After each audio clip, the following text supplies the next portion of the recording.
Hello everyone, मैं हूं आपका दोस्त और इस पॉडकास्ट का host Sameer, also known as Desi. आप सबका स्वागत है एक नए एपिसोड में। आज मेरी को होस्ट है माविया और मेरी एक बहुत अच्छी दोस्त काजल शर्मा। तो आज हम एक ऐसा टॉपिक डिस्कस करने वाले हैं जो काफ़ी ट्रेंडिंग है, जो आज के यूथ को बहुत ही ज़्यादा मेंटली डिस्टर्ब कर रहा है। दैट इज़ मेंटल हेल्थ, जिसके लिए हमें एक एक्सपर्ट की एडवाइस ज़रूर लेनी पड़ेगी, जो कि हमारे साथ आई हुई हैं एक साइकोलॉजिस्ट। ये दिल्ली एनसीआर बेस्ड साइकोलॉजिस्ट हैं। इनका नाम है डॉक्टर निहारिका वाजपेयी। सो आप कैसी हैं? Hi. स्वागत है मैम आपका हमारे इस पॉडकास्ट में। First of all Thank you so much. So ma'am, आज हम आपके साथ कुछ टॉपिक डिस्कस करने वाले हैं। मेंटल हेल्थ आपने सुन लिया टॉपिक। Yes. तो मेन हमारा हॉट टॉपिक ये है इसके अंदर कि डिप्रेशन एंड एंजाइटी, इन दोनों में डिफरेंट क्या है, क्योंकि बहुत लोगों को नहीं पता कि एंजाइटी किसे कहते हैं, डिप्रेशन किसे कहते हैं। तो Right. लोग समझते हैं कि एंजाइटी हो रही तो वो डिप्रेशन समझने बैठे, और डिप्रेशन जहाँ तक मुझे पता है बहुत सीरियस कंडीशन को बोलते हैं जब आप डिप्रेशन में आते हो तो। Yes. तो हाँ, तो बिफोर इससे पहले कि हम ये टॉपिक स्टार्ट करें, इट्स वेरी इंपॉर्टेंट कि हम ये जानें कि हमारी कंट्री में मेंटल हेल्थ लिटरेसी, जो कि नॉलेज और अवेयरनेस है मेंटल हेल्थ को लेके, वो बहुत ज़्यादा कम है इन इंडिया स्पेशली। Yes, तो that's देर आर बहुत सारे तरीके के डिसऑर्डर्स होते हैं। तो डिप्रेशन और एंजाइटी सबसे कॉमन जो है Disorder है। तरीके के डिसऑर्डर्स हैं। इसके बारे में ही लोगों को अवेयरनेस नहीं है।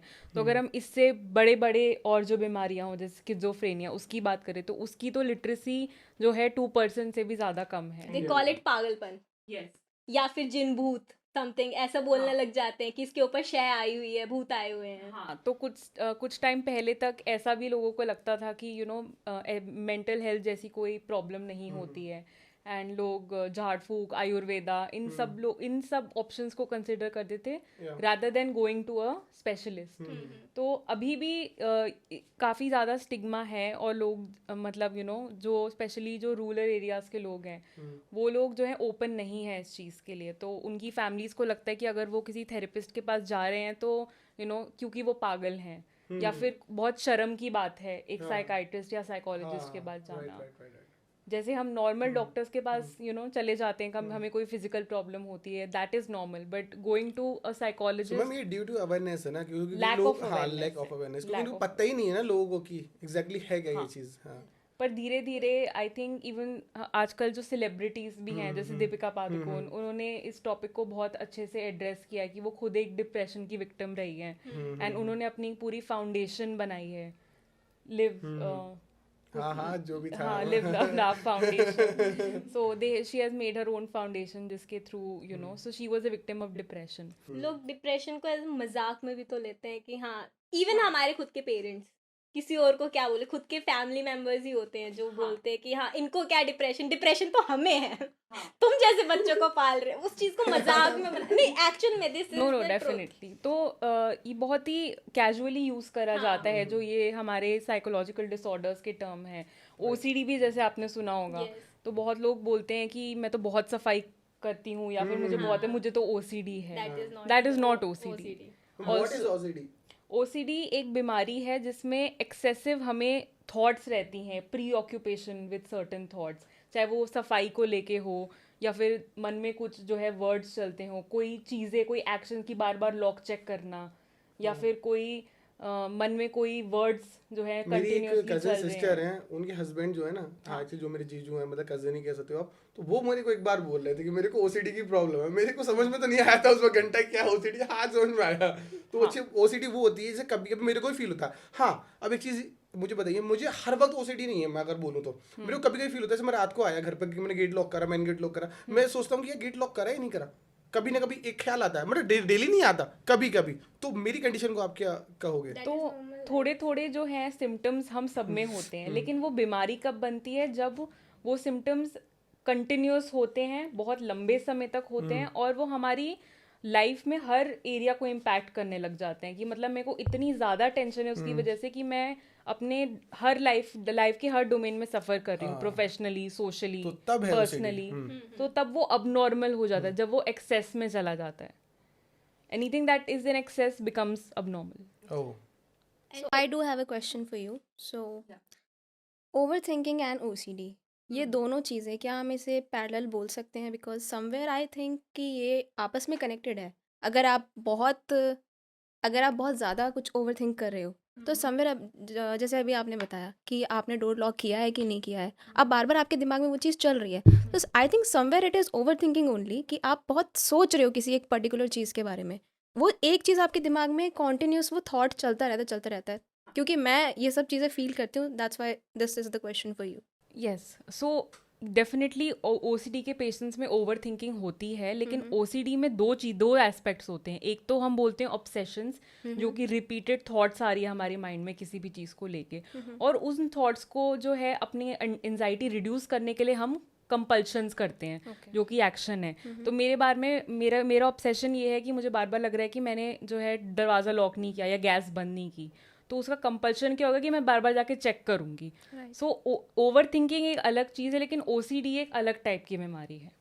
या फिर मुझे मेरा ऑब्सेशन ये है कि मेरे हाथ, मुझे ऐसा लगता है कि बार बार मेरे को लगता है कि मेरे हाथ गंदे हैं, मैंने धोने जा किसी रहा हूँ सरफेस बार-बार, को टच हाँ। किया तो मैं बार बार हाथ धोऊंगी। तो हाथ धोना मेरा एक कंपल्शन है, और ये फील करना कि गंदगी है, ये ऑब्सेशन है। हाँ So OCD is not completely related to cleanliness, right? No, OCD It's has not. Different aspects, Okay. बहुत सारी इसमें चीज़ें होती कलेक्शन हैं। वगैरह का भी कुछ एक्सपेक्ट कलेक्शन वगैरह का भी होता है, but that is not OCD, that is different. That is a different thing. But coming to depression and anxiety, so आप लोगों को क्या लगता है, what is anxiety and what is depression, before I give my view? Ma'am हमें तो खुद भी नहीं पता ना, हम तो हम लोग पता है मैम क्लियर नहीं है कि डिप्रेशन क्या, एंजाइटी क्या है। मैं भी आपसे पता है नेक्स्ट सवाल यही पूछने वाला था, अभी आपने वो टॉपिक को ले आए वापस, पर मैं भी यही जानना चाहता हूँ कि एंजाइटी क्या है। एंजाइटी, आप मुझे ये चीज़ बताइए कि एंजाइटी कहाँ से शुरू होती है, अगर आपको शायद ये सिखाया गया, I don't know. Okay. Anxiety सबसे इंसान के अंदर basic- बिल्डअप जो फर्स्ट स्टेज होती है, वो शुरू किस बेस क्या है, बेस क्या है वो, या तो ये अकेलापन उसका एंजाइटी क्रिएट करता है, वो बेस जानना चाहता हूँ मैं आपसे। बेस है कोई भी स्ट्रेसफुल इवेंट। तो सबसे सिंपल एग्जांपल अगर मैं दूं कि अगर हम रोड पे चल रहे हैं और हमारे सामने से कोई गाड़ी आ गई, तो what will be our first reaction? एक फ्लाइट और फाइट सिंड्रोम बोलते हैं, जिसमें हमारी हार्ट बीट तेज होने लग जाती है, हमारे right, हाथ कांपने लग right. जाते हैं, एक घबराहट होना। हाँ। तो दैट इज एंजाइटी, ठीक है? Those are the symptoms of anxiety. अब मैम इसमें एक क्वेश्चन मेरा है, जब स्टार्टिंग में मैंने ड्राइविंग सीखी थी, तो मेरे को जब कोई ब्रेक सामने बंदा आया तो मैं ब्रेक लगाता हाथ पे, मतलब वो चीज़ मेरे अंदर फील होती थी जो आपने एग्जैक्टली सेम कंडीशन बोली। लेकिन अब थोड़ा मुझे ऐसा, अब या ये कह लो कि मैं काफ़ी टाइम से ड्राइव कर रहा हूँ तो ठीक गया हूँ, लेकिन अब मुझे कोई फील नहीं होता, मेरे सामने आ जाए तो मैं बहुत ही नॉर्मल करके ब्रेक लगा लेता हूँ। तो ये लेवल अप हुआ है, ये क्यों, वो चीज़ क्यों नहीं रही? सो जैसे मेरा एग्जाम्पल का देने का मतलब ये था कि एंजाइटी के सिम्टम्स ऐसे ही होते हैं कि जैसे सडनली कोई स्ट्रेसफुल इवेंट आया और आपकी बॉडी उस वे में रिएक्ट करने लग जाती है कि it is got a shock. So जैसे कि घबराहट होना, हाथ कांपना, कुछ लोगों को स्वेटिंग होती है, हाथ कांपने लग जाते हैं। सो एंजाइटी इज घबराहट बेसिकली। अच्छा। एंड ये भी अगेन एक लंबे समय तक कंटिन्यूअसली हाँ, इस वे में घबराहट फील continuously करना, चल रही है। हमेशा जो है फ्यूचर के बारे में वरी करते रहना, या फिर नेगेटिव सोचना कि आगे नेगेटिव ही होगा। या कोई हरेस कर रहा है आपको कंटिन्यूअसली, हाँ वो घबराहट तो हरेसमेंट से भी आती है ना, अगर कोई मेल हो या फीमेल हो, कोई भी किसी को हरेस कर रहा है तो वो घबरा रहा है ना उस बंदे से मिलने के लिए, उस बंदे के लिए, लेकिन वो कंटिन्यूअसली मिल भी रहा है और वो हो रहा है। हाँ। तो वो एक घबराहट, वो आपकी एंजाइटी हमेशा के लिए आपके अंदर बिल्डअप हो जाती है। तो कुल मिला के मतलब ये कि टॉर्चर, अगर आप किसी को टॉर्चर कंटिन्यूसली हो रहा है, कोई घबरा रहा है, वो किसी भी चीज़ का टॉर्चर हो, टॉर्चर से घबराता है इंसान, तो वो घबराहट अगर कंटिन्यूसली लंबे टाइम तक चली तो वो एंजाइटी उसके अंदर बिल्डअप हो जाती है। हाँ। ठीक है ना? और अब एंजाइटी फील anxiety- कैसे होती है कि मुझे एंजाइटी हो रही है, मैं कैसे बोलूँगा कि हाँ मुझे इस वक्त एंजाइटी है? तो तो फीलिंग क्या है? एंजाइटी जो है, ज़रूरी नहीं है हमेशा जिन लोगों को एंजाइटी की बीमारी है वो किसी पर्टिकुलर रीज़न की वजह से ही हो। Sometimes there is no reason. ऐसा ज़रूरी नहीं है कि उनको कोई हरास कर रहा है या फिर उनकी लाइफ में कोई ऐसी मेजर चीज़ है, बट स्टिल उनको जो है एंजाइटी होती है, फ्यूचर के बारे में नेगेटिव सोचते हैं। क्या ये लैक ऑफ कॉन्फिडेंस की वजह से भी हो लैक ऑफ कॉन्फिडेंस की वजह से हाँ हो सकता है, it can be one of the contributing factor. तो ये भी हो सकता है। बाकी इररेलेवेंट चीज़ों को लेके भी एंजाइटी होना, जैसे अब मेरे को शाम को कोई मीटिंग में जाना है तो मैं उसके बारे में ही सोची जा रही हूँ कि हाँ, क्या होगा, कपड़े क्या कैसे पहनूंगी होगा। मैं, क्या, हाँ मैं भी मैं कपड़े क्या पहन के जाऊंगा, ओवर लेकिन हाँ। थिंकिंग में इंक्लूड होता है? ओवर थिंकिंग और इसमें डिफरेंस है, क्योंकि आप बीमारी में anyhow- और ओवर थिंकिंग में डिफरेंस है। ओवर थिंकिंग हम सब आई करते फील हैं। कि हर चीज में वो ओवर थिंकिंग इंक्लूड हो रही है, हो एंजाइटी जाती है, हो रही है, हाँ। ओसीडी हो रहा है, आपका Exactly. डिप्रेशन हो रहा है, आप इतना ज्यादा सोच रहे हो कि वो चीज उस चीज को लीड कर रही है। तो कहीं ना कहीं है 10 to 20% आप कह सकते हो कि ओवर थिंक भी मैटर करता है एंजाइटी बिल्डअप करने में इंसान के अंदर। Yes definitely. तो इसीलिए जो हम टेक्निक्स भी पेशेंट्स को बताते हैं वो उस पे बेस्ड होती है कि हम प्रेजेंट मोमेंट में कैसे ग्राउंडेड रहें। क्योंकि ज़्यादातर एनजाइटी क्यों आती है, या तो हम पास्ट के बारे में सोच रहे होते हैं या तो फ्यूचर के बारे में वरी कर रहे होते हैं। तो थेरेपी के थ्रू जो साइकोलॉजिस्ट के पास जब लोग इसलिए आते तो बड़े हैं, बुजुर्ग कह गए हैं कि मत सोचो पीछे क्या हुआ, मत सोचो आगे क्या होगा, जो है उस पल को जियो, कुछ खुशी रहोगे, सुखी परिवार रहेगा आपका। And what about depression? Now so anxiety, जैसे मैंने बताया कि घबराहट and worry, it's about worry about the future and all that. Depression is like continuous feeling of sadness for a long period of time. So it's like मेरे साथ कुछ बुरा हुआ तो मैं सैड होंगी. No, that sadness is not depression. वो depression कब बनता है जब वो एटलीस्ट जो क्राइटेरिया अगर मैं उससे जाऊँ तो एटलीस्ट 2 वीक्स तक कुछ सेट ऑफ सिम्टम्स हैं जो मुझ में होने चाहिए, जैसे कि मेरे को ऐसा फील होना कि मैं किसी काम की नहीं हूँ, सुसाइडल फील होना, या फिर लोनली फील होना, होपलेस फील होना. तो मैम इसको ना इजी करने के लिए एक काम करते हैं, एनजाइटी किन किन फैक्टरों की वजह से होता है हम वो फैक्टर पहले फाइनलाइज करते हैं, ठीक है ना, फिर हम डिप्रेशन पे जाएंगे, क्योंकि इसमें ना बहुत मैसअप हो रहा है, समझने में थोड़ा लोगों को भी काफ़ी कंफ्यूजन हो रहा है, मैं भी कंफ्यूज हो रहा हूँ ऑनेस्टली. तो आपने एनजाइटी बोला, अभी ये बोला था माविया जी ने कि 10 से 20% कहीं ना कहीं ओवर थिंकिंग भी है जिसकी वजह से एनजाइटी बिल्डअप होती है. ठीक, और इसके अलावा क्या फैक्टर हैं एनजाइटी के जिससे एनजाइटी बनती है? हाँ, एक हमने ये बोला बुली वाला, या फिर किसी को हरास करना, मतलब किसी को मेंटली परेशान करना है जिसके दिमाग में उसे टेंशन रहे उस चीज़ को सोच सोच के कि मुझसे मिलूंगा. फ्यूचर प्रेडिक्ट Predict करना, करना. सोचते रहना. हाँ, वो Future prediction. ओवर थिंकिंग के ही आप कहीं ना कहीं पार्ट. लेकिन हाँ, ओवर थिंक शुरू होती है. हाँ, ये ऐसा भी कह सकते हैं कि हम शुरुआत ओवर थिंक से हुई, ओवर थिंक करते करते हमें घबराहट होने लगी, दोनों फैक्टर मिक्सअप हो गए, घबराहट होने लगी, घबराहट, और ये हमारे साथ लॉन्ग पीरियड तक चलती रही तो हमें एनजाइटी होने लगी. अब इस चीज़ में एनजाइटी मुझे होती है, मुझे कैसे पता चलेगा? हाथ का अपने एनजाइटी में आता है. हाँ, सो हाथ का सबको, हर किसी को सेम सिम्टम नहीं होता है. कुछ लोगों को जो हम कहते हैं एंजाइटी की वजह से पैनिक अटैक भी आता है, और पैनिक अटैक एक ऐसी चीज़ है कि people actually confuse it with heart attack, क्योंकि उसके सिम्टम्स एक हार्ट अटैक जैसे होते हैं. तो कई बार लोग जो हैं वो हॉस्पिटल में पहुंच जाते हैं ये बोल के कि मेरे को हार्ट अटैक आया है, ऐसा फील हुआ है, लेकिन वो एक्चुअली में एक एंजाइटी का अटैक होता है. Exactly, this has happened with my sister as well. तो उसके साथ भी यही सीन हो रहा था कि उसको ना पैनिक अटैक्स आ रहे थे, उसको सांस नहीं ली जा रही थी, उससे बिल्कुल ऐसा लगना कि चोक हो गया है चोक गला. हो रहा है, and she is just 14 years old, और उसको बहुत ज़्यादा पैनिक अटैक्स. तो सारे डॉक्टर्स का ये सीन है कि कोई उस चीज़ को रिकॉग्नाइज नहीं कर पाता है, तो वो वहाँ पे क्या करते हैं, इसको बीपी का इशू है, ईसीजी करवाओ, हार्ट का इशू है. तो इन सब चीज़ों में वो चीज़ और ज़्यादा बढ़ती गई, एंड हमें भी नहीं पता वो चीज़ क्या है, क्योंकि सामने से अगर कोई डिप्रेशन में होता है, उसके साथ कोई भी चीज़ होती है, वो खुल के नहीं बताता. दैट्स वाई वो इस चीज़ में है. तो द थिंग इज़ कि हम सामने वाले को ऐसे कैसे कंफर्टेबल करें कि वो चीज़ हमें कंफर्टेबली बता दे. हमारे पास वो एनवायरनमेंट नहीं है. राइट, ना फैमिली बनाती हैं, being a sister, being a sibling, दूसरे में वो भी नहीं कम्युनिकेशन, बनाते. मुझे लगता है इसमें मैटर करता है कम्युनिकेशन. अगर हमसे सही कम्युनिकेशन करनी आती है, हम किस तरीके से टॉपिक को शुरुआत करें, उससे पूछें तो वो बोले ना. अब हम लोग, हाँ, तो वही तो मैम आपका काम है. हम लोग आपको आप अपनी स्टडी करते हो तो अभी तो सीखते हो कि वे ऑफ कम्युनिकेशन, कि कहाँ से निकालना है इसके दिमाग में वो चीज़ जो है, मैं कहाँ से पकड़ूँ, वो कैच करूँ. आप कैचिंग, मैं भी आपसे शायद एक बार मिला था तो मैं अपना एक्सपीरियंस बता रहा हूँ. आपने बस मेरे पॉइंट कैच किए थे, आपने कुछ नहीं किया, पेपर और पेन लेके बस वो नोट करे कि मेरे मुँह से वो पॉइंट निकले नहीं और आपने नोट नहीं करे. तब आपने मेरे को जज करके बताया था कि आप इस प्रॉब्लम से सफ़र कर रहे हो. तो वो मेरे कम्युनिकेशन ही है सब कुछ कहीं ना कहीं, ठीक है ना. हाँ, तो मैम एनजाइटी, अब एनजाइटी हमें तब पता चलता है एनजाइटी है हमें, जैसे पैनिक अटैक आना, तो ये एनजाइटी में आता है, ठीक है. हाथ का अपना एनजाइटी है, ठीक है. और क्या क्या होता है एनजाइटी में, क्योंकि हमें लोगों को कंफर्म करना है ना एनजाइटी, उन्हें कैसे पता चलेगा कि हम एनजाइटी में या डिप्रेशन में. एनजाइटी के पहले कर लेते हैं. एनजाइटी सिंपलेस्ट वे समझने के लिए है कि घबराहट होना. डिप्रेशन में आपको घबराहट नहीं होती या फिर आपके हाथ नहीं कांपते. This is the major difference. This is the major difference. ये ओके. यस, जब हम डिप्रेशन की बात करते हैं तो उसमें हमारा मन जो है दुखी रहता है. राइट. डिप्रेशन का मीनिंग ये है कि भाई आ जाओ, मार दो, लाइक मैं आई एम रेडी फॉर, मैं सब चीज़ के लिए तैयार हूँ, मैं कुछ भी कर दूंगा, गाड़ी चला रहा हूँ तो मैं ठोक दूँ, मेरे को फिक्र नहीं है. लेकिन एनजाइटी, हाँ, एनजाइटी वो है घबराना. कि मेरे साथ ऐसा हाँ, हो ये ना चीज जाए. बहुत ही प्लस, और ये बहुत ही बड़ा फैक्टर मुझे लगा अब तक का.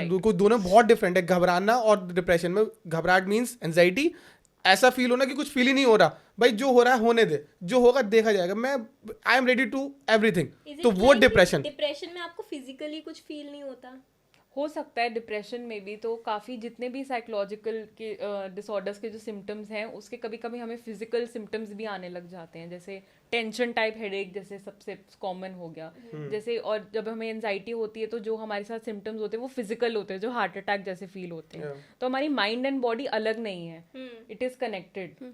सो हमेशा अगर आप माइंड से डिस्टर्ब्ड हो तो वो सिम्टम्स आपकी फिजिकली भी दिखेंगे।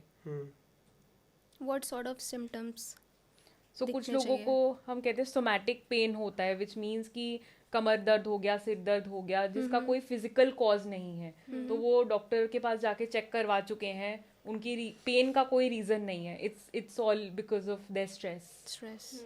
I've also heard one thing, people having cervical problems, somewhere most of the cases में उनको mental problems भी रहती हैं, like anxiety बोल लो, overthinking can बोल be, low, it can because be. nerves are connected over there, mind के साथ, है ना? डेफिनेटली। तो So कहीं ना it कहीं is जो है connected. माइंड एंड बॉडी अलग नहीं है, इट्स ऑल कनेक्टेड।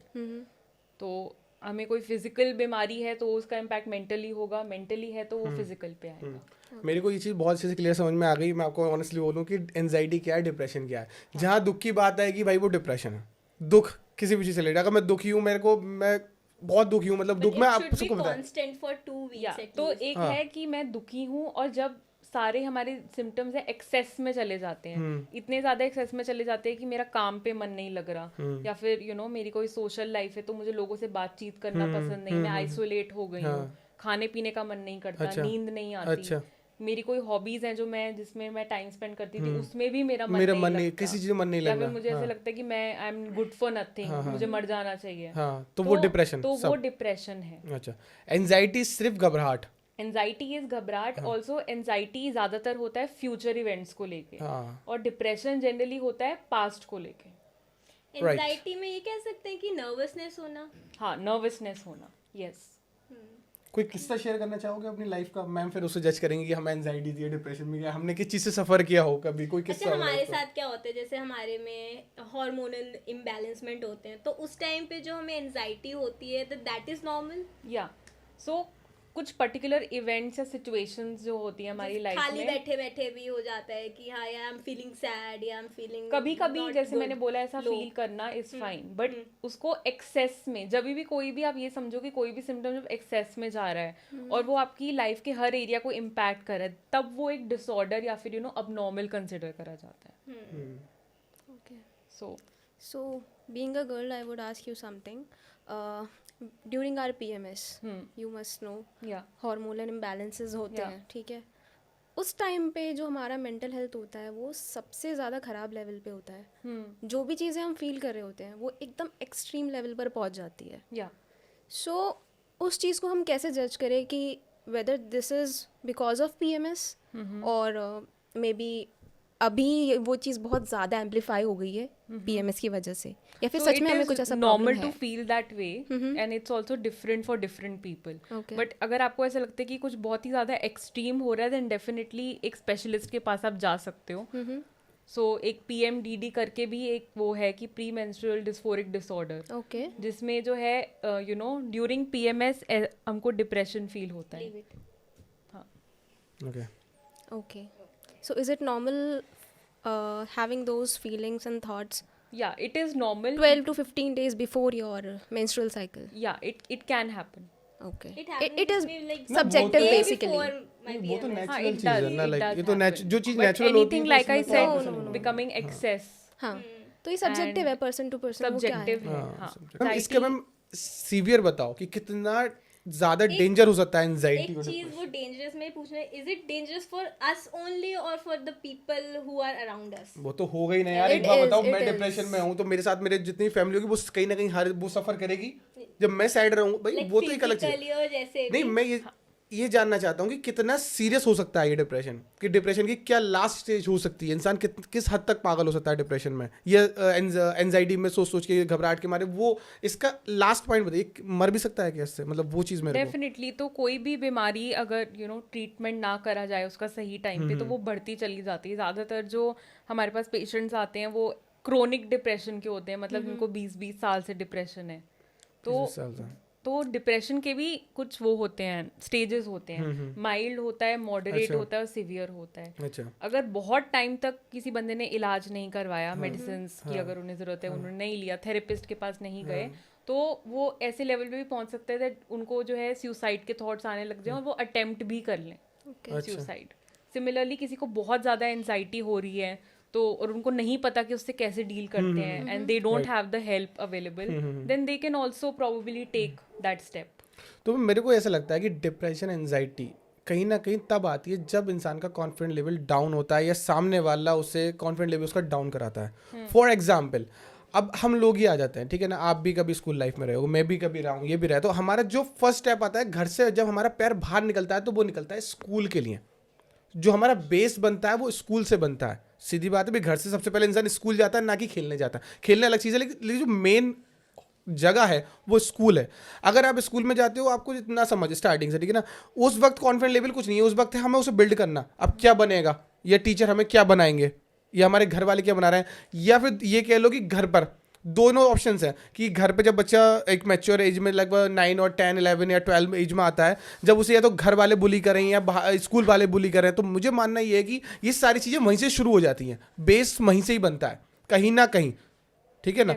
और एक आप उस बच्चे का लाइफ स्टाइल देखो जो चिल आउट रहा हो, जो लाइक बहुत ही रिच किड जिसे आप कह सकते हो, जिसने कभी लाइफ में प्रॉब्लम्स नहीं देखी हो, जिसने अभी लाइफ में कभी कोई बुली उठाने वाला नहीं हो, नौकर चाकर हो, तो उसके अंदर आप देखना उसको घबराहट उसके अंदर कुछ होगा ही नहीं, फीलिंग इमोशन, लाइक वो इंजॉय करेगा, like don't care about anything, ठीक है ना। तो मेरा कहने मतलब बेस मेरे बुली कहीं ना कहीं मैटर करता है, क्योंकि बेस तो वही है कहीं ना कहीं।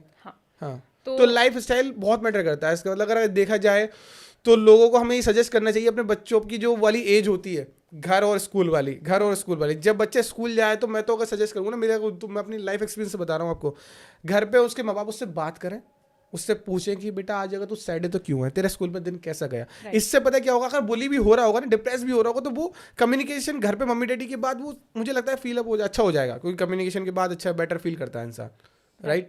हाँ तो ये चीज़ बहुत ही अच्छी हमें निकल कर आई, मेरे को तो बहुत समझ में आई, बाकी ऑडियंस के ऊपर डिपेंड करता है उन्हें क्या समझ में आता है।